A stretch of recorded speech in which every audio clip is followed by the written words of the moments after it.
Sou peregrino aqui, em terra estranha estou, no reino. Bem-vindo ao podcast Estrangeiros e Peregrinos. A mensagem de hoje será apresentada por Dennis Allen.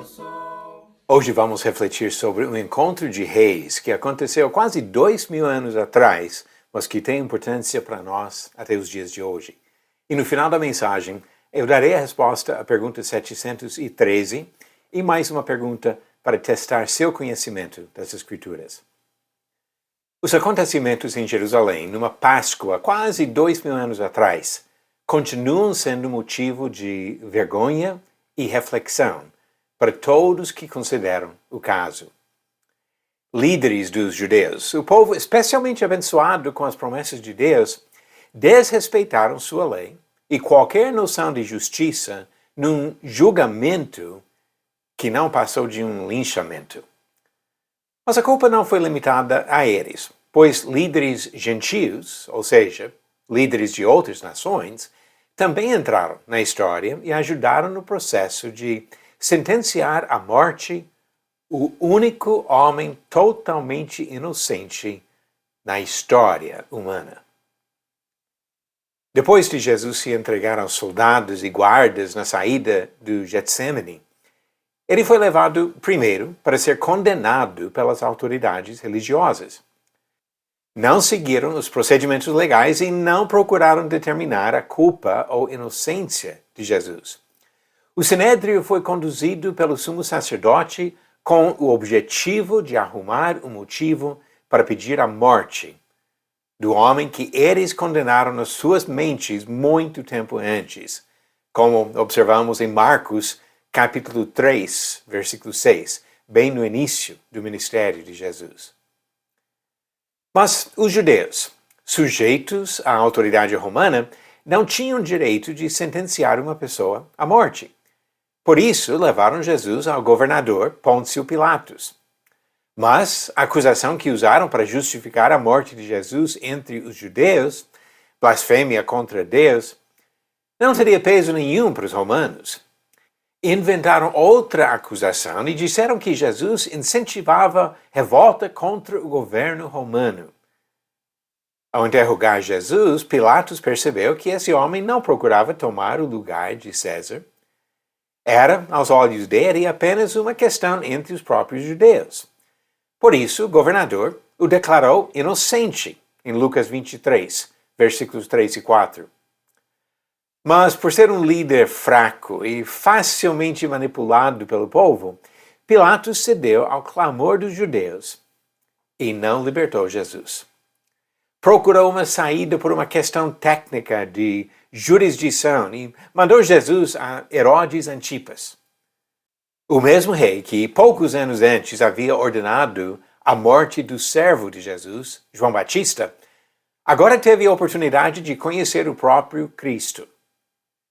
Se fosse um homem humilde e arrependido, teria visto sua oportunidade para cair aos pés de Jesus e pedir perdão.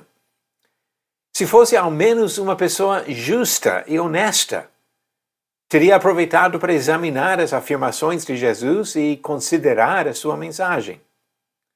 Mas o que o rei queria?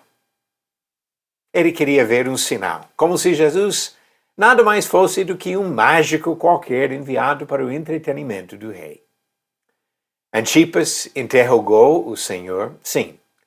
Fez diversas perguntas e não recebeu resposta nenhuma. Jesus não deu importância para as perguntas do preponente tetrarca da Galileia e Pereia. Herodes foi insultado pelo silêncio de Jesus. Ele se rebaixou mais ainda e participou da conduta vergonhosa dos guardas que desprezaram e maltrataram o Filho de Deus. Foi, ao mesmo tempo, um dia de reconciliação. Não entre esses dois reis, o rei Jesus e o rei Herodes, mas o governador Pilatos e o rei Herodes Antipas fizeram as pazes depois de sérios atritos entre os dois. Os dois cooperaram com os judeus que ficaram contentes com a sentença de morte. Foi também um dia de julgamento. 2 reis se encontraram. Herodes condenou Jesus, mas o verdadeiro rei dos reis julgou o homem e a nação que ele representava. Era só uma questão de tempo. E o reino de Herodes, como todo o poder do Império Romano, cairia por terra. Mas o reino de Jesus seria estabelecido e permaneceria para sempre como um reino inabalável. Foi um dia de vitória aparente, mas enganosa, para os servos do inimigo. O mesmo que tentou Adão e Eva no jardim, que tentou derrubar Jó por meio de terríveis aflições, e que lutou contra os servos de Deus ao longo da história, procurou uma vitória definitiva naquele dia em Jerusalém. E por 3 dias parecia que tivesse conseguido. O diabo conseguiu juntar Judas, os líderes dos judeus, as autoridades romanas e o povo comum para rejeitarem e matarem Jesus, o Nazareno. Mas, como Deus havia falado no Éden milhares de anos antes, em Gênesis 3, versículo 15, o ato que feriria o calcanhar do descendente da mulher, Jesus, esmagaria a cabeça da serpente, Satanás. O diabo não venceu naquele dia e jamais será vitorioso contra Jesus e seus servos fiéis. Herodes pode ter dormido aquela noite com alguma satisfação de ter livrado o mundo de um homem problemático. Mas naquele encontro de 2 reis, o único vitorioso foi o Filho de Deus, Jesus, o Nazareno, o Rei dos Reis e Senhor dos Senhores. A pergunta 713 é também sobre Jesus. A Bíblia dá os nomes de quantos irmãos homens de Jesus. Alternativas: 0, 2, 4 ou 12. A resposta certa? 4. Diz Mateus 13, versículos 55 e 56, não é este o filho do carpinteiro? A sua mãe não se chama Maria? E seus irmãos não são Tiago, José, Simão e Judas? Todas as suas irmãs não vivem entre nós?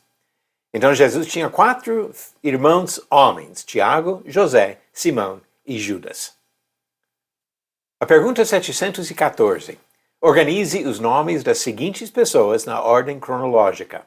Os nomes: A. Esaú, B. Ezequias, C. Ezequiel e D. Enoque. Darei a resposta no final do próximo episódio. Jesus encontrou Herodes Antipas. Herodes participou da condenação de Jesus, mas o verdadeiro vitorioso, que continua reinando no seu reino eterno e inabalável, é Jesus Cristo. Obrigado por nos acompanhar nessa jornada pelas Escrituras. Volte amanhã para ouvir mais uma mensagem do podcast Estrangeiros e Peregrinos. Seguimos pelo mundo a viajar.